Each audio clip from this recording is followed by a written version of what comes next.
If you're a real estate investor or you want to be a real estate investor and you're looking for more money and funding for your real estate deals, regardless of what a hard money broker or lender would say, don't go anywhere because I'm getting ready to plug you into the money.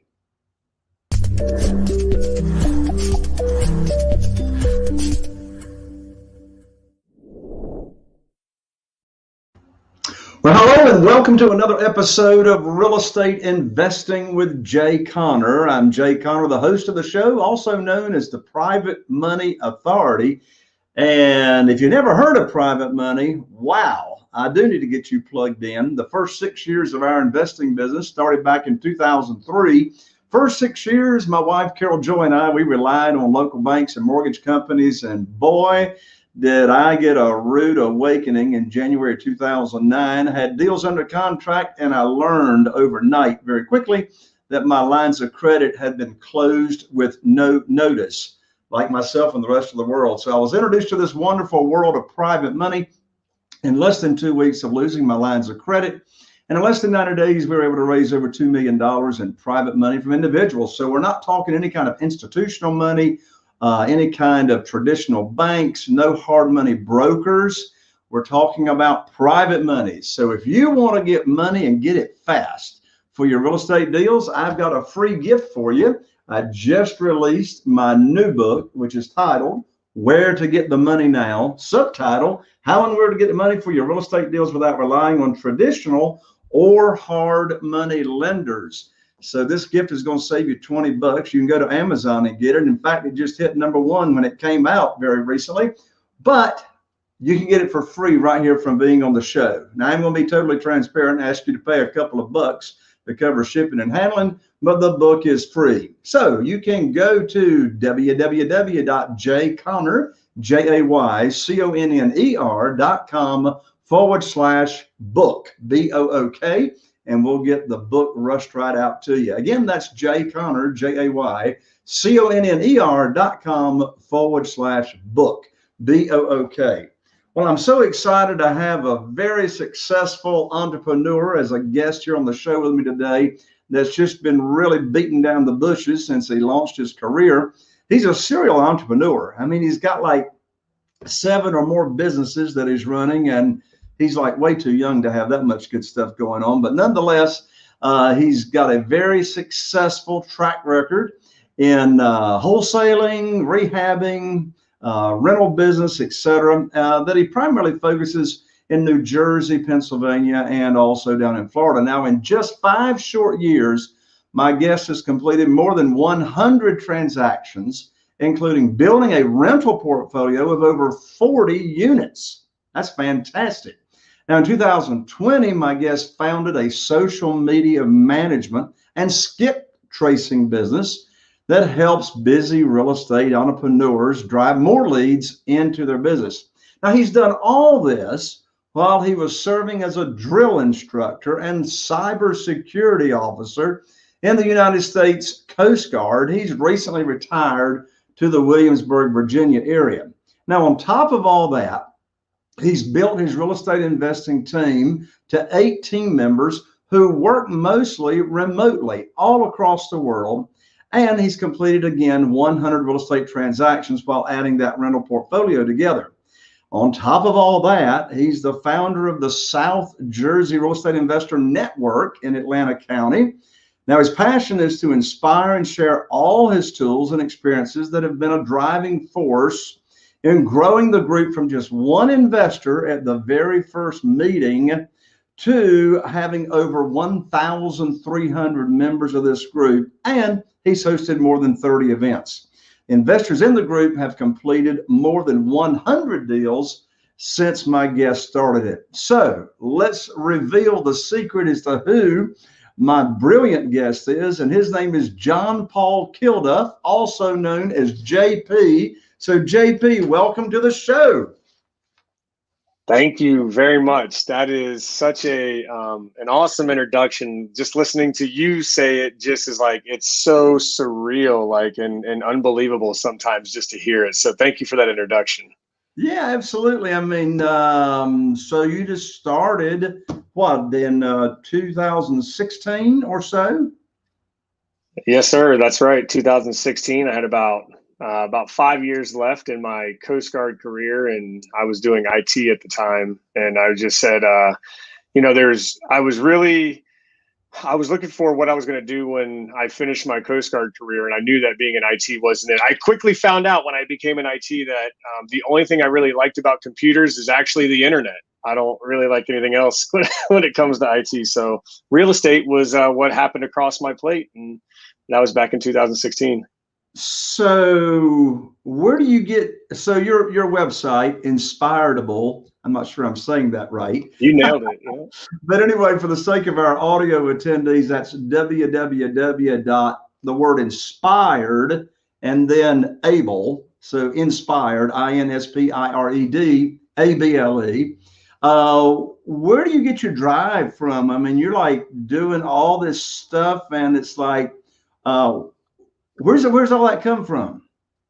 Yeah, so that's a great question. I really do believe that a lot of it is, I grew up and I was classified as ADHD, which back in the day was probably something that was negative and was considered troublemaker and never going to amount to anything because they couldn't concentrate. But over the years, I really found a way to kind of harness all of that energy and then take it and focus it in one direction. And I realized, with that ADD, I was able to like start so many different things and have so many irons in the fire. And then I quickly realized that I suck at finishing projects. And so that's why I ended up growing a team to actually help me finish some of these things that I started. And so, through the ADHD and then the military background, everything that the military's instilled in me is, with processes and systems and checklists and just discipline and time management. I think the two together make for just an amazing combination to become an entrepreneur. Yeah. So did you start out wholesaling? Is that how you started your real estate investing career? Actually, my very first deal was a flip. I got my first flip about 2 weeks in to becoming a real estate investor. I went through a training, a real estate education program. And 2 weeks into that program, I got my first deal, and it happened to be a rehab. But the rehab quickly went south. And so I picked up my first couple of wholesales thereafter to try to make up for all the losses that I took on my first flip. So what's the big lessons learned on your first flip that you would recommend to folks not to make the same mistakes? Oh my gosh. So it would be not to give up your power to the contractor. Getting into the business and starting out, I think, the contracting part of things, a lot of it is confusing and daunting and overwhelming, whether it's private money or contracting or marketing. But with the contracting side of it, for me personally, I didn't know a lot about swinging hammers and everything that went into construction. And so I quickly, gave my contractor the benefit of the doubt and gave them the power to do what they want. And, they blew smoke as much as anybody's ever blown smoke. And, they ran off. I gave him a $5,000 deposit for a roof, and he ran with that. And then, one of the estimates that he gave me, he said that the septic system was good to go when it had failed. So that was $20,000 that I didn't anticipate. So, the lesson that I learned was the system that we have in place now to vet and hire contractors. We have a 5-step system that all contractors have to go through no matter what. There's no compromise in order for them to do work with us.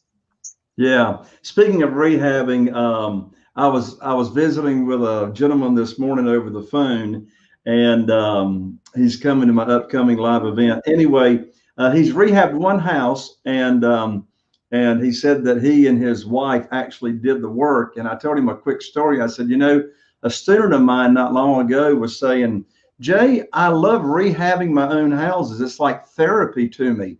And I said to the student, I said, well, anybody who rehabs their own houses needs therapy. You agree with that, Jay? Yeah, absolutely. Oh, mercy. Hey, look, do I look like I know how to swing a hammer? I don't know. Looks can be deceiving. I mean, people look at me and they're surprised that I don't know how to swing a hammer. Well, these looks are not deceiving. I don't know how to say, but you know what? I know how to find somebody that can find somebody to swing a hammer, right? Yes, 100%. That's the entrepreneurial spirit right there. Yeah, I like it that you've got a checklist put together, a 5-step process on locating and actually vetting out contractors. Now, what I want to do, JP, I want to jump right in because right now, the timing of this question that I'm going to ask you could never be more relevant than today's market and economy.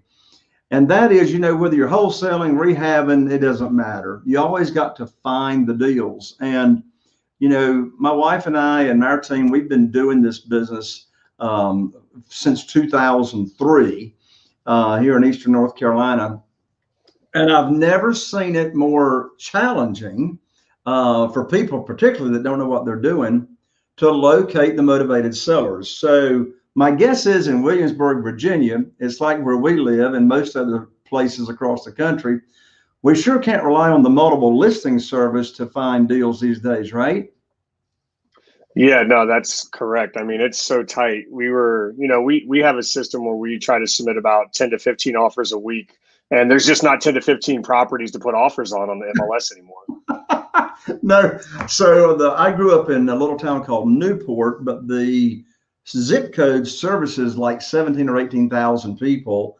It's one of the markets that we invest in. And a year ago, there were right at 100 houses, which was not many, in the multiple listing service, 100 out of 17,000. And 2 weeks ago, there were 28. So my goodness, that is are gone. So it's tight. So I don't want us to rush through this. I mean, if we don't talk about anything else other than this topic, this will be well worth the time of our listeners. And that is, in today's market, what are your favorite ways and best converting ways to find motivated sellers? And sub question to that, of course, it's going to take more than a sentence to answer that. Well, let's just start with that. How are you actually consistently getting motivated seller leads these days? Yeah, that's a great question and super relevant to what, the conversations that I'm having on a daily basis with so many investors. And we actually have 10 different marketing campaigns that we implement on a daily basis. And I would say the number one producing campaign that we have right now is text messaging and cold calling. And what we really love about text messaging and cold calling is the cost to actually acquire a deal is so much lower than most of the other paid forms of marketing out there. And also the response time is so much shorter, where, direct mail is a little bit more expensive and the response time to get a response back from a seller is typically a week, 2 weeks, 3 weeks, depending on the frequency in which you're sending your mail. And also whenever they feel motivated enough to contact you, you're waiting for their response rather than a text message or a cold call where you're hitting them right away.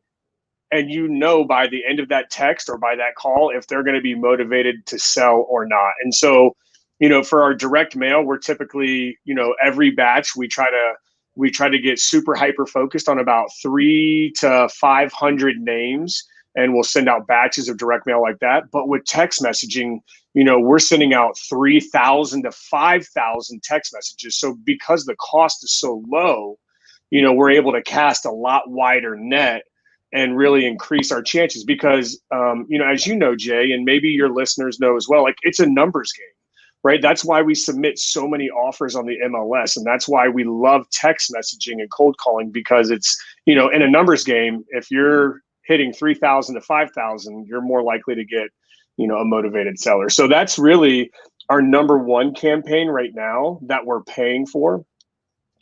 Our next one that produces the most lead is, believe it or not, and I know that this is different for everybody across the nation, depending on what their municipality allows for, but bandit signs.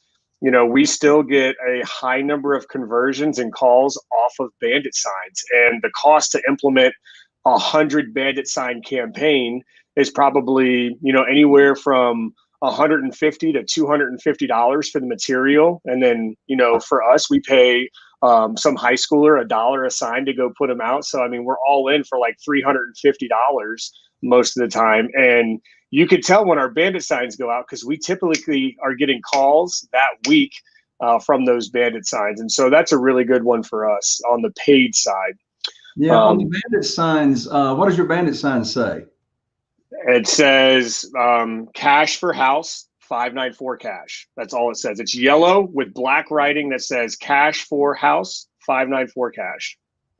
It's super simple and as big as I can. The 594 cash, what is that? Is that a number or what is that? It is actually, and because our area is hyper local, I don't have to include an area code because of where we put it in South Jersey. So they, like anybody who sees the sign, just automatically assumes that it's a 609 number.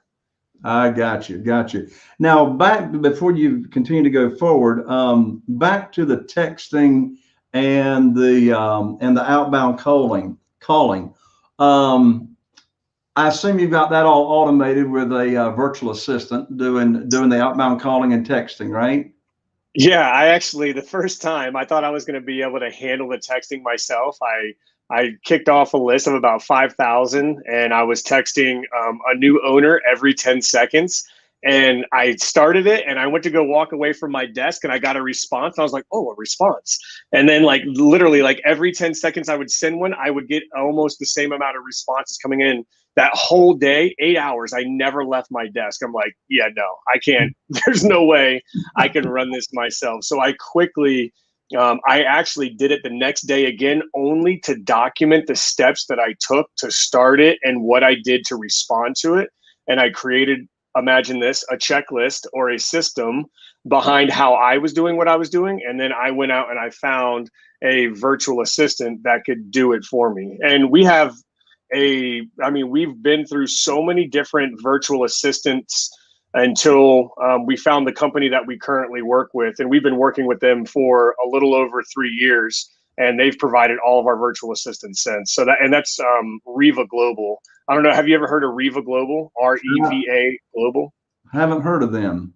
Oh, they're phenomenal. The way that they do business is completely different from any other virtual assistant company out there. And like I said, I've been with them for 3 years. So it's been amazing. Great.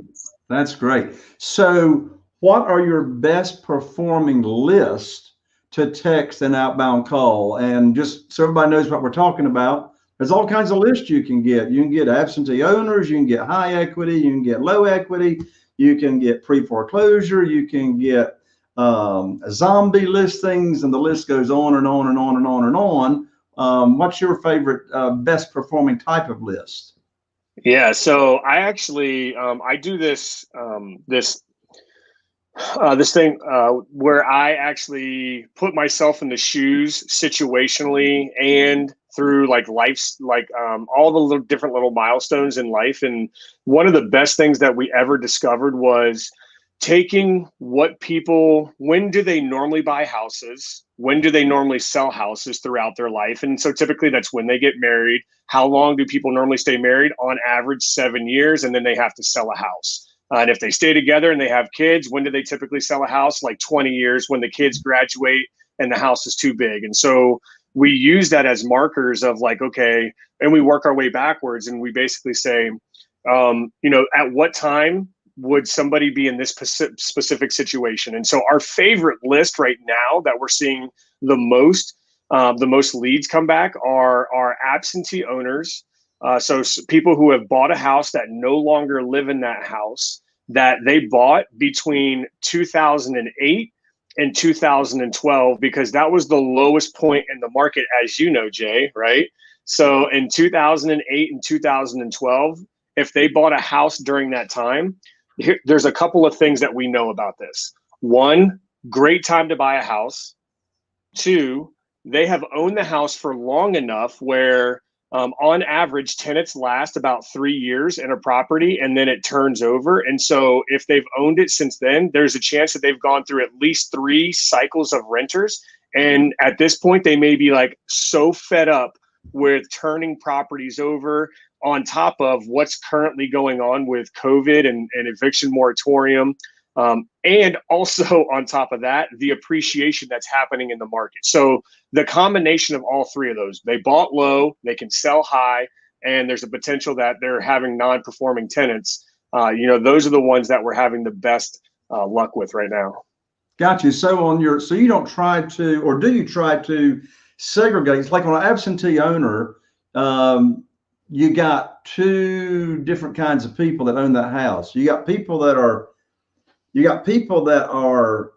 what we call professional landlords, right? They have multiple properties, but then you got people that just have we live here in next to a military town, Havelock, North Carolina, also Cherry Point Naval Air Base.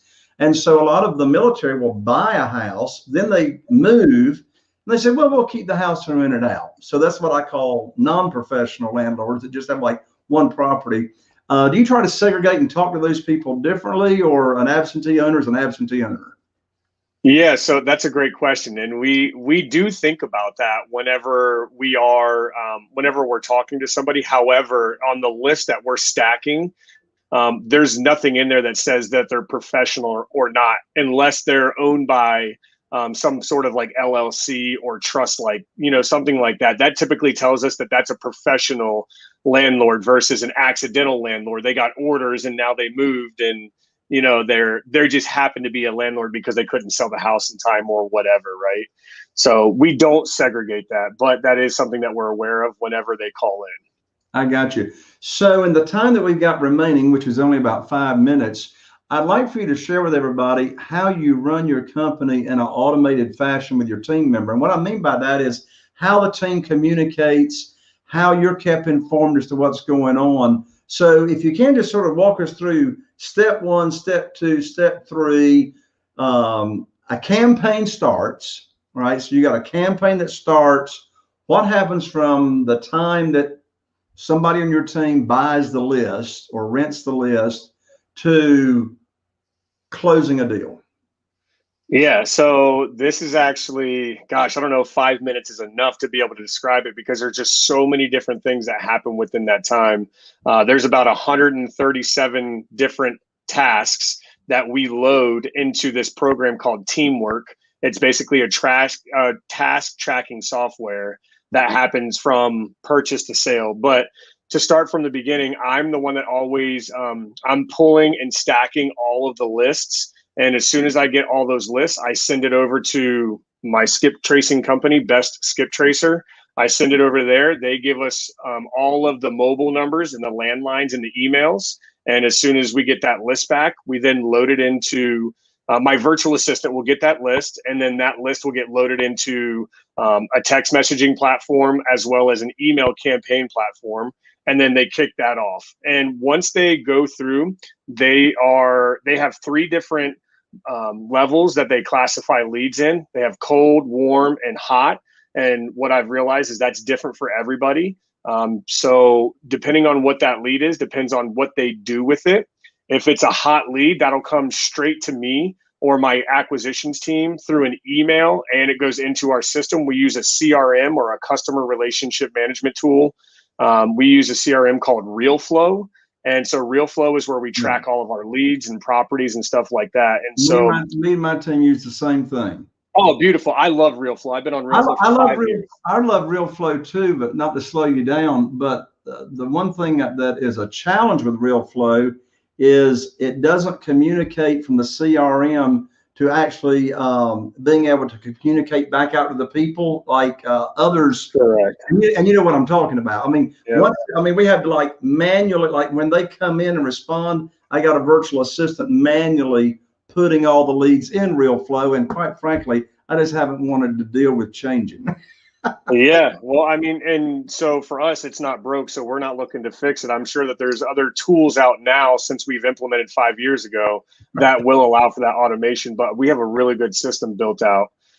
So, if it's a hot lead, it goes into RealFlow, we get notified, and then from there, I'm the one that picks up the phone. I'll do the negotiations, I'll put it under contract, and then I'll hand it back to my acquisitions team. And they'll either, if it's a wholesale, they'll market it to our buyers list. Or if it's a rehab, we'll start or rental, we'll start working that 30-day contract to close window where there's a ton of different tasks. And again, teamwork is what keeps all of us on track. We're all virtual. Nobody actually lives in the state that we actually flip and do our business in. So everybody's virtual. So that's that. I think that to answer your question, Jay, the communication piece, there needs to be a communication piece that's virtual, whether it's Google Drive, Google Hangouts, email, teamwork, something where people can keep track of the different tasks that need to be done. So that way people get notified. And so that way the process can keep happening without a bunch of different phone calls.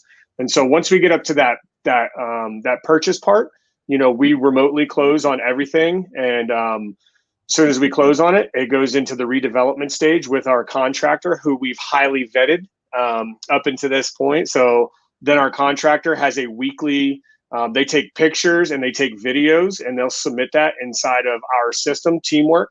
And from there, we'll review everything. And we actually cut an e-check. So we have an e-check system through Deluxe e-checks. And so once we review the videos and the pictures, we literally just go right on the computer. We cut them the check for the draw that they're requesting, and they continue to keep working. And then we'll do that all the way through to the end of the project. And then our realtor is someone who we heavily rely on to constantly visit the property, because they have a vested interest in the finished product, the speed in which we complete things. And so we'll have our realtor communicate with us the whole time, keeping eyes on the project. And then once it's ready, we hand it off to our realtor, and they do, all the marketing on the back end to sell it. And I mean, there's a whole bunch of other things in between that, but that's really like the high level and how we communicate. What's your criteria on staying in a deal and rehabbing it or wholesaling it out to another real estate investor? So I wholesale it if it's a really good deal. I don't keep any of the really good deals. I only keep the tight deals, the ones where there's no really meat on the bone. If it's a really good deal, then those are the ones that I'm wholesaling out. And so we actually use the 70% rule, 70% of ARV minus the repairs. That's our offer. Typically, if we can get someone to accept that, that leaves us, from that 70 to about 73% in our market. That 3% is what I use for my wholesale fee. Now, if I have to come up on my offer and include that extra 3% into my offer, then that's the ones that I keep. I got you. That makes sense. And so one last question, and that is, everything you're doing is virtual. So who are your eyes and who are your feet going at looking at properties in these different cities? Is it the general contractor? Is it the realtor? Is it all the above? Yep. Who's looking and taking pictures? So realtors and contractors are the two main people. We've actually, because of the network that I'm in, the real estate education that I joined, I have a large network, about 35,000 people across the nation. And so I can actually go into that network and I can say, hey, does anybody want to learn while they earn? And I teach them the systems, and they could be my boots on the ground there. And so they'll do like an unpaid internship or maybe a small paid internship to be like that pseudo project manager, visiting the property, looking at the repairs, and we teach them how to do all that. That's great. That's great. Well, JP, parting comments and advice, and we'll give out your contact info one more time. Yeah, so there's one thing that I always love to tell everybody that I speak to, and it's kind of cheeseball, but it's totally true. It's, whether you think you can or whether you think you can't, you're right. And so a lot of the times as real estate investors, this game is really tough on us. And so I think the story that we tell ourselves is extremely important to our success. Right. So if this is something like a real estate, if people want to be a successful real estate investor, they have to believe in themselves, and they have to, at the beginning, it's a lot of, you have to eat, sleep, and breathe real estate investing, especially if you're trying to do it part-time. So being willing to sacrifice, TV, fantasy football, fishing, and all the stuff that you love in order to get that up and running, that's what it takes sometimes, especially if you're trying to attack it part-time. Excellent advice, JP. JP, thank you so much for joining me here on the show. Yeah, absolutely. Thank you for having me. It was a blast. Absolutely. So, folks, there you have it. JP Kilduff, and his website again is www.untitled inspiredable.com. That's the word inspired, INSPIREDABLE, inspiredable.com. Check out JP. He's phenomenal. Glad to have everyone joining us here on the show today. And wow, I know you were impressed today on today's show. I'm Jay Conner, the Private Money Authority, wishing you all the best. Here's to taking your business to the next level. And we'll see you right here on the next show, Real Estate Investing with Jay Conner.